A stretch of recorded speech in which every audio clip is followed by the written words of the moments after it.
আমাদের দেশে প্রত্যন্ত অঞ্চলে আমাদের যেসব বাকু শ্রবণ প্রতিবন্ধী ভাই ও বোনেরা আছেন তারা আসলে তাদের পরিবারের কাছ থেকেই এই সহযোগিতাটা পায় না যে তারা মোবাইল এবং ইন্টারনেট ব্যবহার করতে পারবে।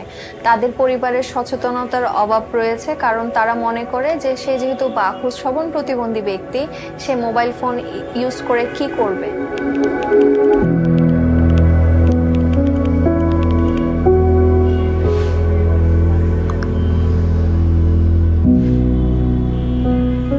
আমার নাম মামুনুর রশিদ ইফতি। আমি একজন বাকু শ্রবণ প্রতিবন্ধী ব্যক্তি।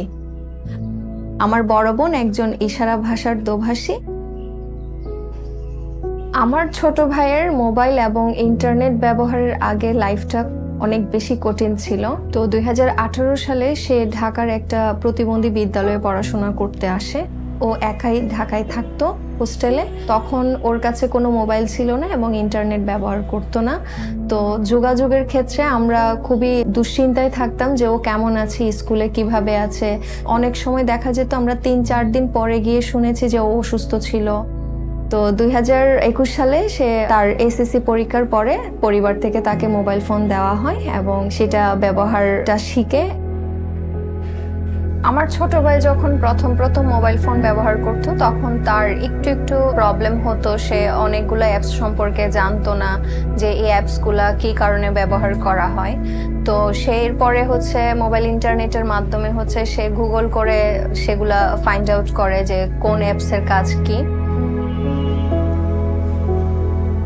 গত বছরের মাঝামাঝি সময়ে টিম ইনক্লুশন বাংলাদেশ ফাউন্ডেশন থেকে ইফতি একটা ট্রেনিং পায়, safe digital space for girls and youth, যেখানে ইন্টারনেট কিভাবে ব্যবহার করতে হবে, মোবাইল ফোন কিভাবে ব্যবহার করতে হবে এবং ইন্টারনেটের নানা দিক নিয়ে তাদেরকে একটা ট্রেনিং দেওয়া হয়। এবং সেখান থেকে ইফতি জানতে পারে যে কিভাবে সেফলি ইন্টারনেটটা ব্যবহার করতে হয়। ইফতি অনেক বেশি অবগত এই অনলাইন প্রতারণার বিষয়টা নিয়ে এবং সোশ্যাল মিডিয়াতে কিন্তু সে খুব সতর্কতা সহিত সবকিছুই করে। তো ইশারা ভাষায় যোগাযোগ করার জন্য অবশ্যই ভিডিও কলে কথা বলতে হয়, ভিডিও করতে হয়। তো সেই ক্ষেত্রে মোবাইল ইন্টারনেট তাদের জন্য খুবই গুরুত্বপূর্ণ। সে মোবাইল ইন্টারনেট ব্যবহার করে অনেক ভিডিও বানাতে পারে। সে তার বন্ধুদের সাথে খুব ইজিলি কথা বলতে পারে ভিডিও কলে। সে funny, interesting, motivational, educational, informative অনেক ধরনের ভিডিও সে বানিয়ে তার ডেফ কমিউনিটির মাঝে ছড়িয়ে দেয়।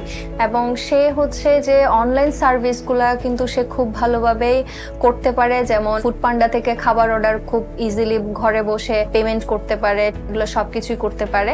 মোবাইল ইন্টারনেট আমার ছোট ভাইয়ের জীবনটাকে অনেক বেশি সহজ করে দিয়েছে।